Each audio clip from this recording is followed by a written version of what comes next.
And a good Friday evening to you all. We are back, another episode of BS and a Beer, and I have got it could be one of the longest beer names, as you can see from the thumbnail, that I have ever encountered. And I've had this one for a while, and actually it does have I think pretty much a bottle date on it, so we can tell exactly how old this thing is. So we slide it in, and let us get ready for the hilariously named, this is from Evil Twin Brewing, Christmas Eve at a New York City hotel room. You can't make this up. It is a 10% Imperial Stout, and you can see right there, the bottle date, August the 23rd of 2013.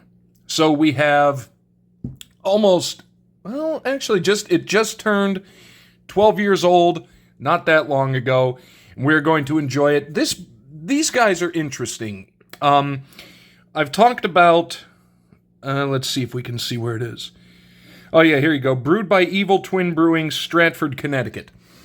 Thing about them is, they are what they call a travel brewery. Much like McKellar that we've seen before. Evil Twin, because the brewer, or the brewmaster of Evil Twin Brewing is actually the twin brother of the brewmaster at McKellar, and they split up, and he decided that he was then the evil twin, and now they basically are two roaming orphan breweries that brew wherever they can get some space. And this one back in 2013 was brewed in Stratford, Connecticut. I'm not sure what brewery is up there, but it gives me an excuse to bust out my Budweiser, my Budweiser Goblet, and anything out of a goblet is just better. So let's see. Will there be carbonation? I'm going to bet not, unless I pour it the way I'm doing it and kind of get a little more. Hey, actually not too bad. Not too bad.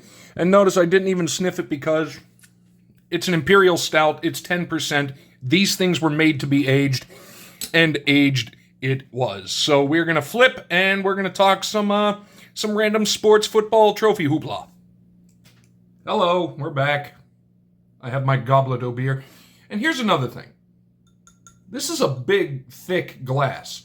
And this is why I say you really need to go and check out a local flea market or something like that, because you never know what you're going to find. I found this at a flea market, 75 cents. And this is a nice, hefty glass. And now it is filled with beer that is not Budweiser, let's put it that way. What do we got aroma-wise? We've got coffee. What does it actually say about this thing, if anything? And I'm taking a little longer before, because this episode of the Trophy Games doesn't say anything, by the way, is a bit shorter, and I'll get to that in a reason. I'll get to that reason in a moment. Get to that reason. Oh my God. And I haven't even had any of this yet. How am I doing?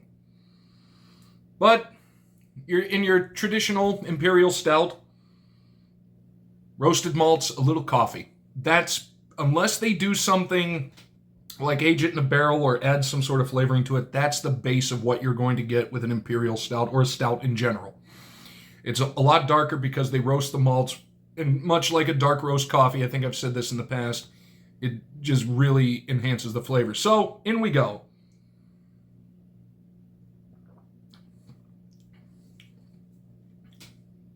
Ooh, that's nice.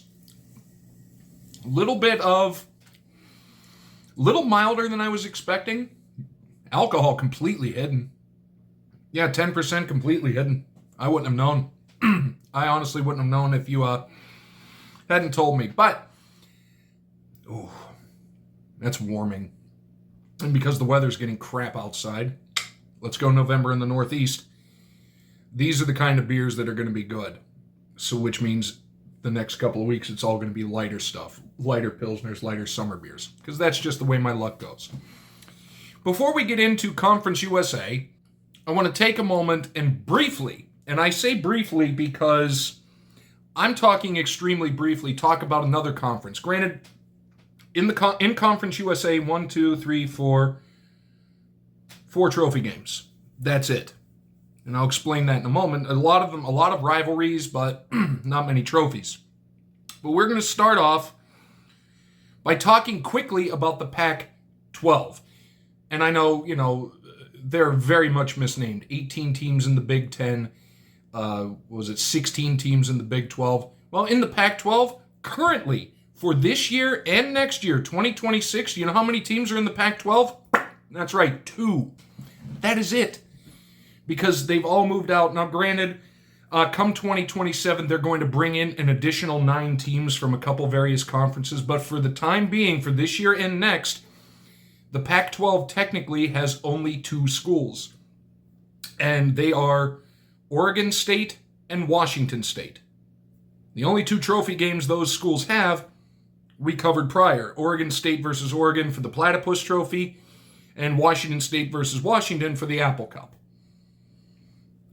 Unfortunately, and I'm not, obviously, and since Conference USA was a lot smaller, I was like, okay, I need to do something to fill it in a little bit, and then I looked like, oh my god, there's only 2 teams in the Pac-12, so sorry, Pac-12 fans, unfortunately, your conference has just officially been taken care of.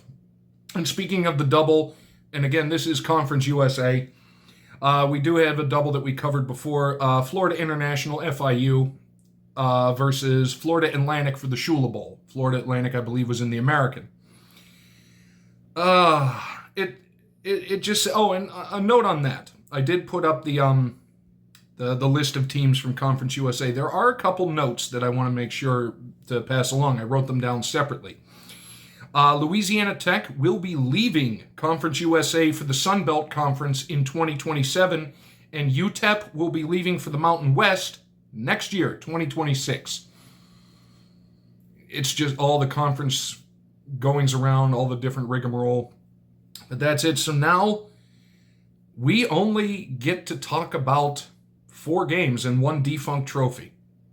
But the defunct trophy actually is kind of funny, but we'll get to that a little later. We're going to start off with, and you know what? I'm going to throw my love to Joe, the ageless wonder Flacco, because this is his alma mater. He started at the University of Pittsburgh and then bailed. You know, rightfully so. It's Pitt. Oh, they're good. Who cares? They haven't had a good quarterback since Dan Marino.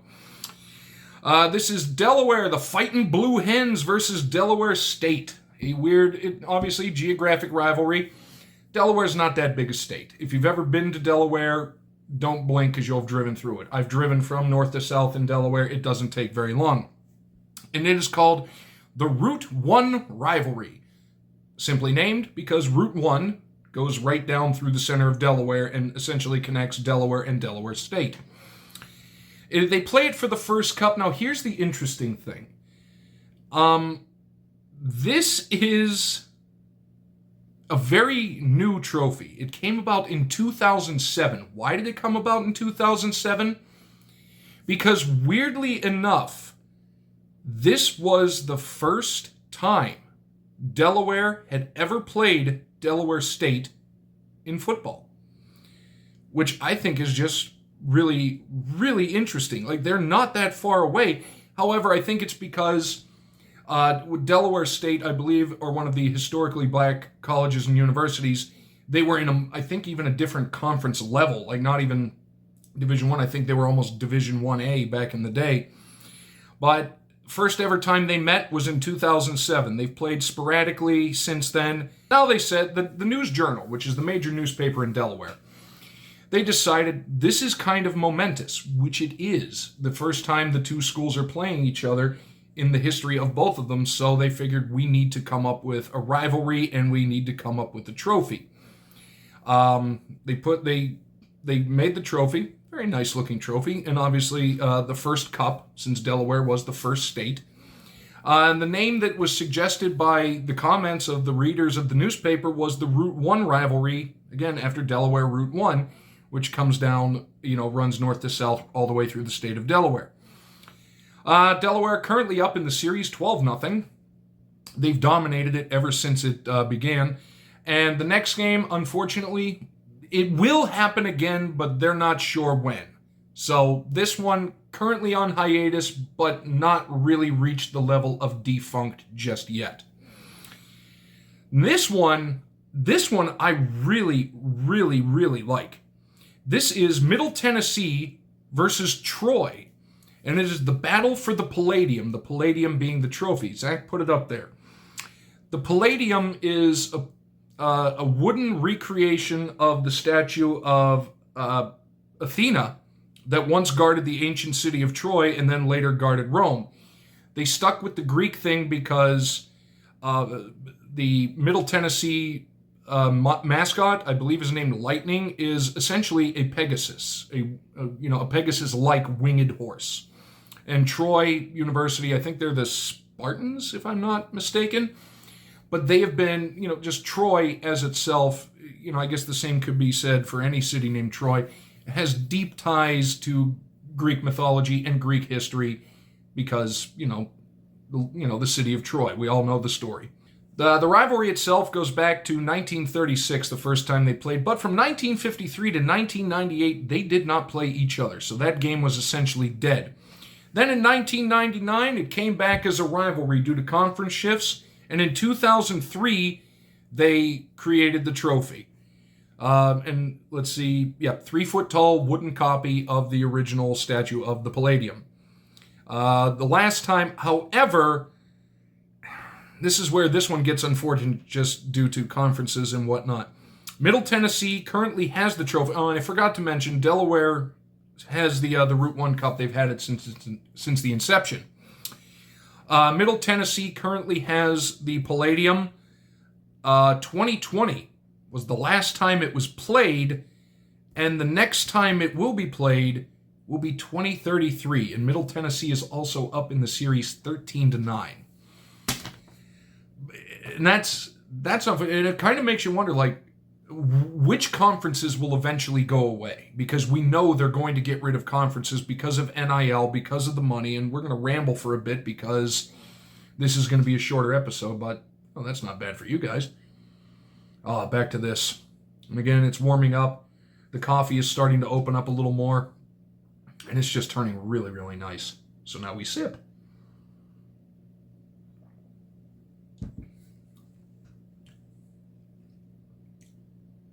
A lot more the roast flavor, a lot more of that malt sweetness, coffee bitterness, but weirdly, as weird as this sounds, it feels a little watery. A heavy beer like this should be thicker, more viscosity. It doesn't have that. It's a little thin, it's a little watery. And at the end, there's that bitterness. I don't know if that's, from the malts or from the malts in the age, but it's still very good. Just, I kind of wish it was a little more punch to it. Moving on. Now, New Mexico State, and we're halfway through, by the way. That's the sad part. We're halfway through at wherever we are, the 12, 13 minute mark. This is New Mexico State versus UTEP. This is a very old rivalry, a very geographic rivalry. Look there, they're right down the road from each other because UTEP is obviously in El Paso. New Mexico State, Las Cruces, I believe, is where it is. Zach, correct me if I'm wrong. I probably am. But this is the Battle of I-10 because Interstate 10 obviously connects, I'm fairly sure it's Las Cruces and El Paso. At least, there's only 4, but at the same time, there's some interesting ones. There are 2 trophies that are played for in the Battle of I-10. The first and the oldest being the Silver Spade. Excuse me. There it is right there, which is a replica of a prospector's shovel from an abandoned mine in the Oregon mountains. The rivalry itself dates back to 1914. The Silver Spade came around in 1955. Then, in 1982, for whatever reason, they decided to introduce a new trophy. This new trophy is, guess what? We've got another government official / cup / belt. This is the Mayor's Cup. That's a cool-looking cup, isn't it? Naturally, that thing is nicknamed the Brass Spittoon. Not the old brass spittoon that we talked about previously, but just the brass spittoon nonetheless. Currently, UTEP has both of the trophies, the Silver Spade and the Mayor's Cup. They have a lead in the series with a 60-39-2 record. The next game will be played in a couple of weeks, November the 22nd of this year. And after that, because at the end of for the 2026 season, so next year, UTEP is leaving, the future of both the Mayor's Cup and the Silver Spade are very much in jeopardy. But I think because of the history and the geography, it will it will remain probably just like an every other year thing. It won't be a conference game as it is now. And now to the last one. This is unfortunate, but this is what we do. Sometimes, like I say, 18 teams in the Big Ten. Maybe that's why there's only 2 in the Pac-12. Makes a man wonder, doesn't it? But this is New Mexico State versus New Mexico. It's the Rio Grande rivalry. And this trophy, quite simply, is called the Roaster. Zach, put it up there. Yeah, it's basically a chili, a rotating chili roaster with the name of both of the schools engraved on it. And it goes to the New Mexico chili industry. They are essentially the only purveyors of the very delicious Hatch chili, which is, I think, not only, I think it's only native to New Mexico. And if you ever get a chance to get something that's Hatch chili, highly recommend it, because they're not very spicy. And when you kind of fire roast them, they get really buttery and very, very delicious. Hey, Hatch chili people, look me up. I'll take a sponsorship. Now, the rivalry itself goes back to 1894. And then, you want to know the crazy thing? The trophy came around this year, 2025. September the 27th, more to the point, is when the roaster came around, because during a press conference on Tuesday before the game, so a couple weeks, not that many weeks ago, the New Mexico head coach, Jason Eck, kind of made a joke and said, it's unfortunate that this rivalry, it's a very old rivalry, they've played over 100 times, mind you, that this rivalry has no traveling trophy. Now, this is Tuesday before the Saturday game. Guess what? The trophy was created and ready for Saturday's game. That is the faint glimmer of hope in all of this college football money nonsense. That the student bodies of both New Mexico State and the University of New Mexico took it upon themselves to create a trophy in less than a week, and has now been adopted as the official traveling trophy for New Mexico State-New Mexico rivalry, the Rio Grande rivalry. And like I say, they've played a long time, because New Mexico won the inaugural game for the roaster, so the Lobos have the trophy. They also have the series lead with a 75-35-5 record. Well over 100 games have been played, and the trophy only came around a month and a half ago, give or take. Since they played this game, next game will be next season, and we'll see. What was New Mexico State? The Aggies, I think? Aggies, by the way, if you ever see that, like Texas A&M, there's a couple others. Aggies, short for agriculture. And New Mexico, the Lobos, is Spanish for wolf. But that's it for Conference USA. Like, that's unfortunate. Like, the Conference USA is a big conference. It's been around for a while. And yet, 4 and very soon to be, maybe 2 trophy games, depending on who leaves and what's going on with the Middle Tennessee versus Troy for the Palladium. It really is unfortunate.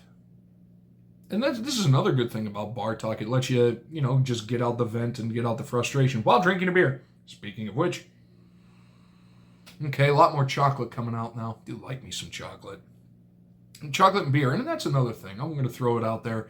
People always talk about, food and wine pairings, this and that. Beer and food pairings were popular when the craft beer movement really started taking off in probably the mid-2000s. It's kind of fallen out of fashion just because of a lot of the clientele, but there are a lot of good beer and food pairings if you just take the time. This one would be, because let's see. We've got dark, we've got roast, we've got chocolate, we've got coffee.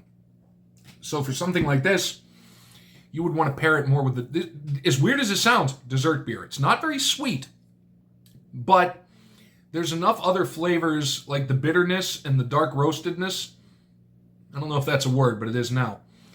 And the dark roastedness, it really would complement, like, especially because in America, desserts are rather sweet, just tons of sugar and whatnot, which, it's a dessert. I get it, but at the same time, doesn't need to necessarily be incredibly sweet. But the bitterness here, I really think would kind of counteract some of the sweetness. Plus, it's 10%. It gets you a little buzzed, especially if you're having any sort of alcohol in the dessert. I really feel weird that we've hit this point and we're essentially done. Although, I should walk that back. We have not talked about the one defunct game. This is Western Kentucky versus Murray State. The battle for the red belt. An old rivalry. It dated back to, I think, 1931. Here's the problem. It hasn't been played since 2008. The red belt is gone. But I want to tell you the story of the red belt because I think it bears being told. While it is completely defunct, the red belt, and I couldn't even find a picture of this. I don't even know if the thing exists anymore, but I could not find a picture of it. The red belt came around in 1978 when Western Kentucky athletic trainer, this is interesting, Bill Edwards, attended a district trainers meeting in Atlanta with Murray State trainer Tom Simmons. Simmons, he of Murray State, had forgotten to bring a belt, so he borrowed a red belt from Edwards. Okay. Why you would have a red belt? I don't know, but may have been fashionable back in 1978. We have to factor that in. So after the meeting, Edwards asked for the return of the belt, but Simmons said he'll give the belt back, but they have to beat Murray State in football to do so. He then had it mounted on a plaque, and it had the brass plate to record all of the scores of all of the games, and then it became a traveling trophy in an annual rivalry game. However, with it not being played in 17 years, I think unfortunately we can call this one completely defunct. And that's a shame because I love the stories like that. Like going back to last week, Floyd of God, I can't even remember what it's called. Or Floyd of Rosedale, I think. It's a pig. I would prepare for battle for a pig, but stuff like that is good. So while that is essentially defunct and Conference USA is kind of circling the drain for trophy games, I have to give it up to New Mexico State in New Mexico and the student body governments who said, you know what, the coach made, and it wasn't even like serious. He was just like, oh, it would be nice, kind of tongue-in-cheek, ha-ha. But they took it seriously. Seriously enough that they made a trophy. And a trophy that actually makes sense. I like that. And that's what I hope happens more. That people continue to hold on to the history rather than just letting it go for money. Money, again, that, the majority of the student body does not benefit from. If you know anything about college athletics funding and all that stuff and where the money from the bowl games go. We need more trophy games. We need more trophy games. That's all I'm saying. That is just unfortunate, but we're going to have to wrap this one up because and how bad is this? We covered two conferences, essentially. Conference USA and the Pac, quote-unquote, 12. But it is what it is. So we're going to take one more sip, and then we're going to sign off for the night. We're going to go over to sports cards and things in about an hour and say hello to Aaron because Aaron's a good dude, and he always has a good show. So we take one more sip. These guys, I think Evil Twin initially was Danish? Danish, I think. A Danish brewery. But since they're in Connecticut, cheers, my friends. If you're having one along with me, here we go. And then we get to be prepared for college game day tomorrow. And whatever unmitigated disaster Sunday in the NFL brings us. All I can say is I don't know what's going to happen, but something's going to happen. And I can't wait for it. So cheers, my friends. What are we doing tomorrow? Oh, yeah, tomorrow. We're going back to the really weird history stuff. And It wasn't so much a singular event, but several events.